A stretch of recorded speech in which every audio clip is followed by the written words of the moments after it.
గుండెపోటు అంటే మన పాలిట పిడుగుపాటే. మన ప్రాణాల్ని గాల్లో దీపంలా మార్చేస్తుంది. అయితే గుండెపోటు అనేది ఉన్నట్టుండి విరుచుకుపడుతుందని నమ్ముతారు మనలో చాలా మంది. కానీ అది నిజం కాదు. గుండెపోటు రావటానికి ముందే చాలా కాలం నుంచి దాని తాలూకు సంకేతాలు మన శరీరంలో కనిపిస్తూ ఉంటాయి. గుండెపోటు లక్షణాలపై మనకు సరైన అవగాహన లేకపోవటం, గుండె నొప్పిని గ్యాస్ నొప్పిగా పొరబడటం వల్ల చాలా మంది గుండెపోటును సకాలంలో గుర్తించలేకపోతూ ఉంటారు.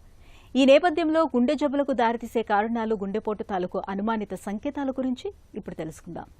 మనం ప్రతిరోజు చేసే ఎఫర్ట్ దానిలో కూడా మనకు ఆయాసం వస్తుంది, ఈజీగా టైర్డ్ అయిపోతున్నాము, లేకపోతే దడ వస్తుంది.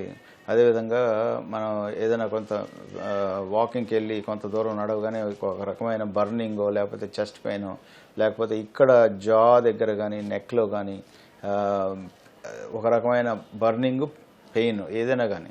సో ఇవన్నీ కూడా హార్ట్కి సంబంధించిన లక్షణాలు.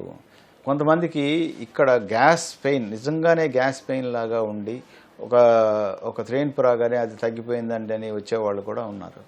సో ఇవన్నీ కూడా ముఖ్యంగా నేను ఒక విషయం అర్థం చేసుకోవాల్సింది ఏంటంటే, ఇటువంటి డిస్కంఫర్ట్ కానీ ఇటువంటి ఇబ్బందులు కానీ వచ్చినప్పుడు అది గ్యాస్ అని పక్కకు నెట్టేయకుండా అది హార్టా కాదా అని తెలుసుకోవాల్సిన అవసరం ఉంది. ఎందువల్లంటే హార్ట్ కనుక అయితే అది ఒకసారి హాని చేయడానికి అవకాశం ఉంటుంది. ఒకటి, రెండు, హార్ట్ డ్యామేజ్ అయిన తర్వాత దానివల్ల పర్యవసానాలు చాలా ఎక్కువ ఉంటాయి. ఆయాసం రావడం, ఎక్కువ బయటికి వెళ్ళలేకపోవడం, మనం చేసే వర్కే చేయలేకపోవడం, ఇటువంటివి ఉన్నాయి. కాబట్టి ముందు జాగ్రత్తలు తీసుకుని ఎటువంటి ఈ ఆయాసం కానీ, దడ కానీ, లేకపోతే ఎటువంటి chest pain in this area or epigastric ఈ బర్నింగ్ కానీ అది గ్యాస్ అనుకున్నా సరే ఒకసారి హార్ట్ కాదు అని తెలుసుకోవాల్సిన అవసరం ఎంతైనా ఉందండి. మామూలుగా ఇప్పుడు కొంతమంది స్నానం చేస్తేనే అలసిపోవడం, లేకపోతే కొంచెం ఇంట్లోనే అటు ఇటు తిరిగినప్పుడు అలసిపోవడం, ఒక అంతస్తు మెట్లు ఎక్కితేనే అలసిపోవడం జరుగుతున్నప్పుడు వయస్సు బాగా పెరిగిన వాళ్ళకైతే పక్కన పెట్టినా కానీ రీజనబుల్ ఏజ్లో ఉన్న వాళ్ళకి అది డెఫినెట్గా అబ్నార్మల్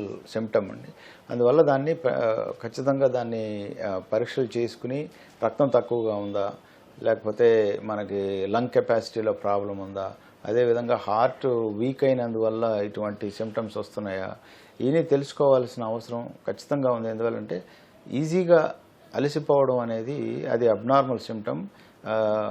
ఈవెన్ 70-75 ఇయర్ వాళ్ళకు కూడా ఇప్పుడు కెపాసిటీ బాగానే ఉంటుంది. కాబట్టి ఇటువంటి సిమ్టమ్ వచ్చినప్పుడు ఖచ్చితంగా దాన్ని పరీక్షలు చేసుకుని ఇది కాదు, హార్ట్ది కాదు, ఏదో రక్తం తక్కువగా ఉంది, దానికి వేరే రకాల చిన్న చిన్న ట్రీట్మెంట్స్లో అయిపోతుందా తెలుసుకోవాల్సిన అవసరం అయితే ముఖ్యంగా ఉంది.